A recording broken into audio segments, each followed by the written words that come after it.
Hi guys, I'm Flint Axel Solitaria and today we will make the rate.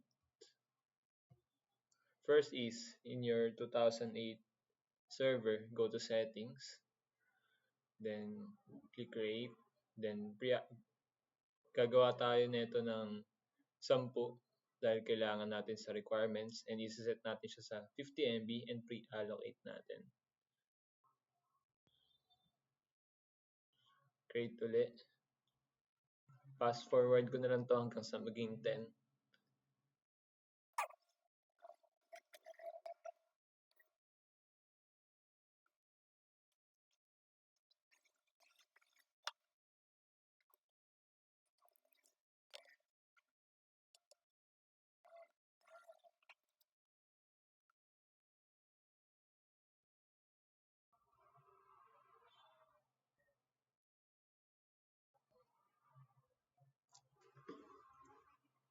So after natin magawa yung 10, i-select na natin siya.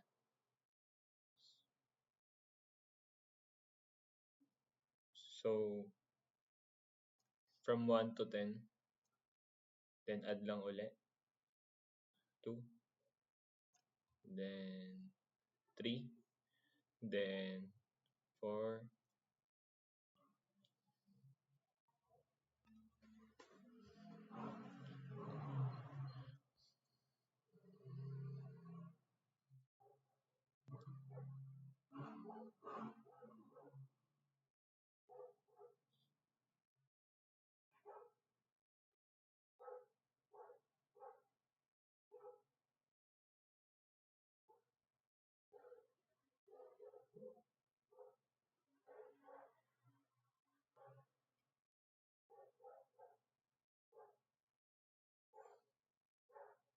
so as you can see, nakikita na natin siya sa storage controller SATA. After that, pwede na natin i-start.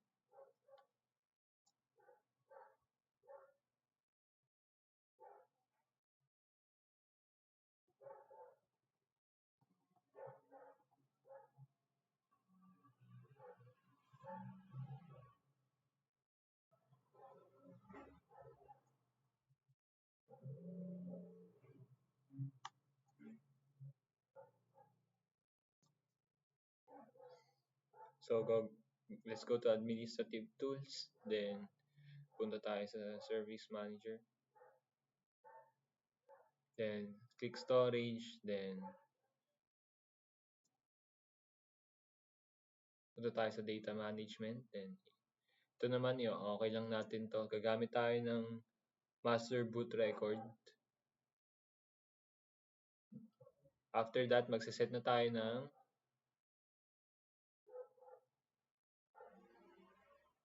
kanilang allocated disk according sa requirements.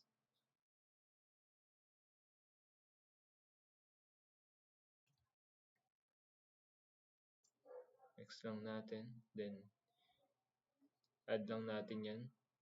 Since ang requirement is dalawa, then next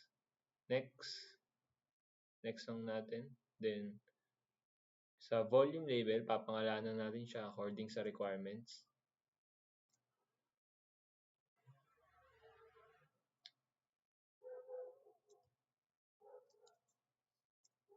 Strip.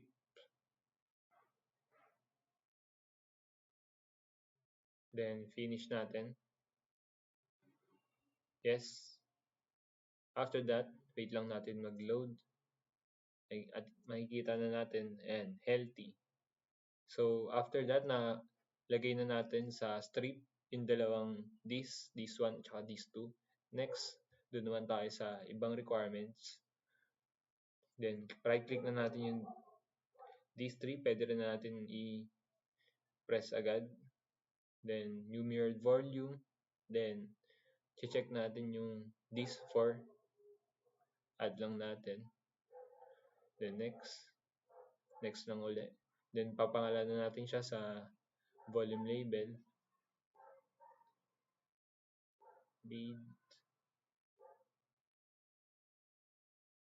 Read mirrored. Then next. Finish. Yes. So you can see, mag-healthy yan.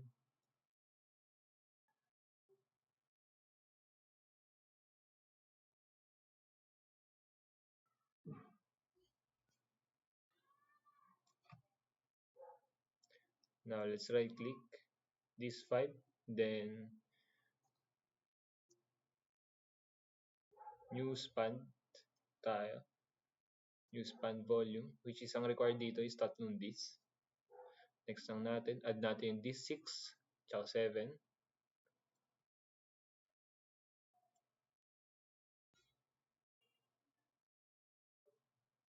Then next lang ulit.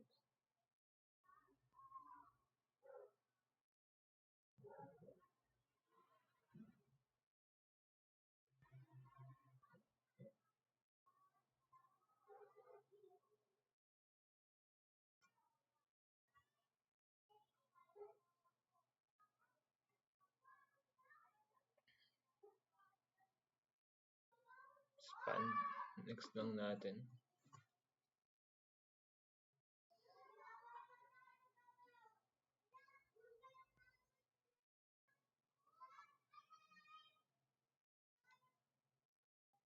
Then next naman natin.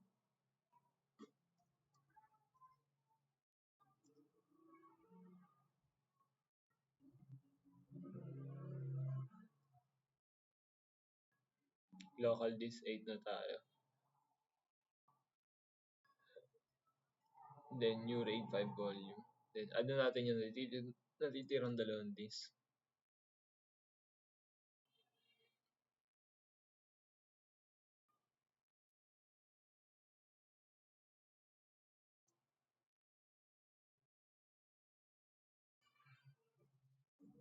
Pangalanan lang natin.